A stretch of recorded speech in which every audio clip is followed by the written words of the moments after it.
అందరికీ హాయ్ అండి. Welcome to Kavyasri kitchen. ఈరోజు చూపించబోయే రెసిపీ సగ్గుబియ్యం పాయసం. చాలా టేస్టీగా, ఈజీగా చేసుకునే ఈ సగ్గుబియ్యం పాయసం ఎలా ప్రిపేర్ చేయాలో చూపిస్తాను. ఎంతో కమ్మగా ఉండే ఈ సగ్గుబియ్యం పాయసం ఈజీగా ప్రిపేర్ చేసుకోవచ్చు కదా. అలాగే చక్కెర లేకుండా హెల్దీగా బెల్లంతో ప్రిపేర్ చేసుకుందాము. ముందుగా ఒక కప్పు కానీ ఒక గ్లాసు కానీ సగ్గుబియ్యం ఇలా గంట ముందు నానబెట్టుకోవాలండి. అప్పుడు మనకి ఈజీగా కుక్ అవుతాయి. ఇలా ముందుగా నానబెట్టుకోవటం వల్ల మనకి సగ్గుబియ్యం అనేది ఈజీగా కుక్ అవుతాయి.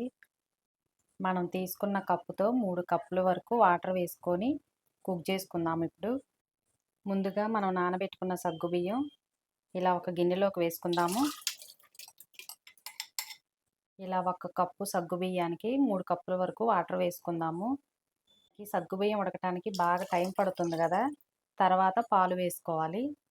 స్టవ్ ఆన్ చేసుకొని ఇలా గిన్నె పెట్టేసుకొని ఈ సగ్గుబియ్యం బాగా కుక్ చేసుకోవాలి. మీడియం ఫ్లేమ్లో ఉడికించండి.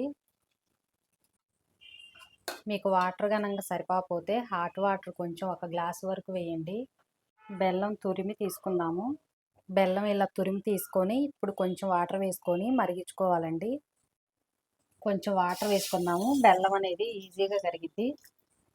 మనకి బెల్లం కూడా కరిగిపోయింది. స్టవ్ ఆపేద్దాం. ఆల్మోస్ట్ మనకి సగ్గుబియ్యం ఉడికిపోయినాయండి. చూసారు కదా, ఎక్కడ వైట్ లేకుండా చక్కగా ఉడికి డబల్ అయినాయి. ఇప్పుడు కాచి చల్లార్చిన పాలు వేసుకోవాలి. ఇప్పుడు 2 కప్పుల వరకు మేగడతో సహా ఇలా పాలు వేసుకోవాలి. మేగడతో సహా వేసుకుంటే టేస్ట్ అనేది చాలా బాగుంటుందండి. ఇలా ఒకసారి కలిపేసుకుంటే మనకి దగ్గర పడుతుందన్నమాట. సిమ్లో ఉంచేసి ఇలా కలపండి. ఇలా 2-3 నిమిషాలు దగ్గరుండి ఇలా కలుపుతూ ఉండండి. అస్సలు విరిగిపోవన్నమాట. ఇప్పుడు పూర్తిగా స్టవ్ ఆపేసేయండి. ఎందుకంటే మనం బెల్లం వేసుకుంటాం కదా, ఈ సగ్గుబియ్యం పాయసం విరిగిపోకుండా ఉంటుందన్నమాట.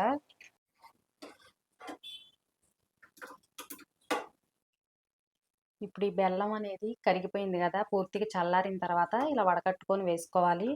ఎందుకంటే మనకు దీంట్లో కొంచెం ఇసుక నారలు అనేది ఏమన్నా ఉంటే వచ్చేస్తాయి అన్నమాట.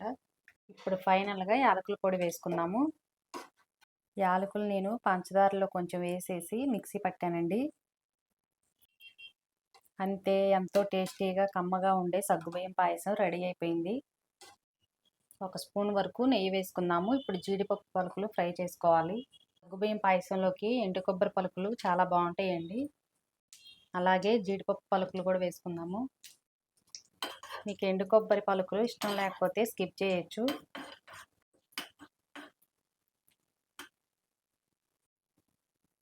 అలాగే కొన్ని కిస్మిస్లు వేసుకుందాం.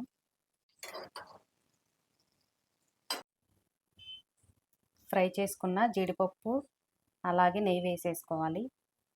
అంతే, ఎంతో టేస్టీగా ఉండే సగ్గుబియ్యం పాయసం రెడీ అయిపోయింది. తప్పకుండా మీరు ట్రై చేసి ఎలా వచ్చిందో కామెంట్లో తెలపండి. నచ్చితే తప్పకుండా లైక్ చేయండి. అలాగే మా ఛానల్ని సబ్స్క్రైబ్ చేసుకోండి.